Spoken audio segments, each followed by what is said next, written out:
राज्यसभा निवडणूक बिनविरोध। राज्यसभेच्या 6 जागांसाठी 6 अर्ज दाखल झालेत। उमेदवारी अर्ज भरण्याची मुदत संपली आहे। महायुतीकडून 5 तर मवियाकडून 1 उमेदवारी अर्ज दाखल झालेला आहे।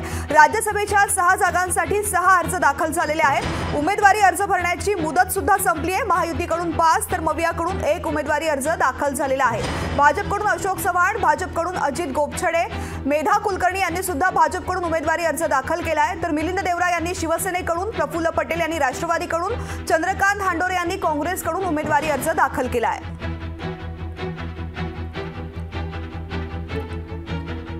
आज प्रथम मी त्यांचे आभार मानतो आणि आज ही जी कायदेशीर प्रक्रिया आहे नामांकन दाखल करण्याची, ती औपचारिकता या ठिकाणी मी आज पूर्ण केलेली आहे। नॉमिनेशन म्हणजे फाईल केलेल्या आहेत।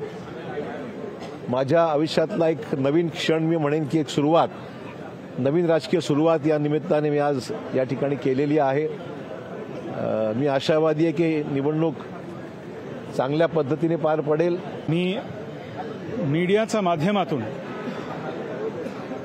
शिंदे साहेबांचा मनापासून आभार व्यक्त करतो आणि त्याचप्रमाणे शिवसेनेचा सर्व आमदार यांचा मनापासून आभार व्यक्त करतो आणि त्याचप्रमाणे शिवसेनेचा प्रत्येक कार्यकर्त्यांचा मनापासून आभार व्यक्त करतो।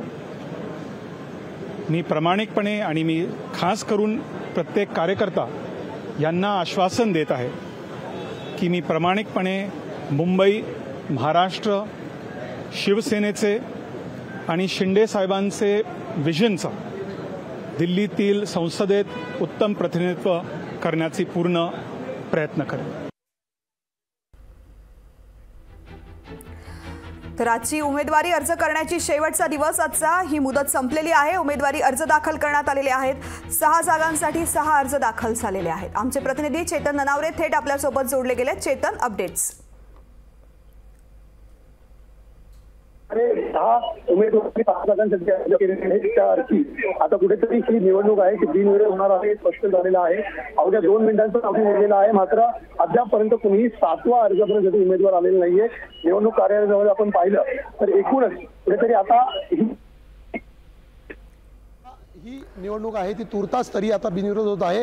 कुठेतरी काँग्रेसचाही जीव भांडत पडलेला आहे, कारण सातत्याने काँग्रेसचे आमदार फुटणार का अशी चर्चा रंगत होती। मात्र आता 7वा उमेदवार किंवा 7वा अर्ज दाखल न झाल्यामुळे आता एकंदरीत प्रक्रिया पाहिली तर 6 जागांसाठी 6 अर्ज, त्यामुळे कुठेतरी हा आता राज्यसभेची निवडणूक आहे ती बिनविरोध होण्याचा मार्ग मोकळा झालेला आहे। तृप्ती, चेतन, खरं तर काल संध्याकाळी एक बातमी आलेली होती, रात्रीच्या सुमारास भाजपकडून आणखीन एक उमेदवार दिले जाण्याची शक्यता होती, अशी सुद्धा चर्चा सुरू झाली होती।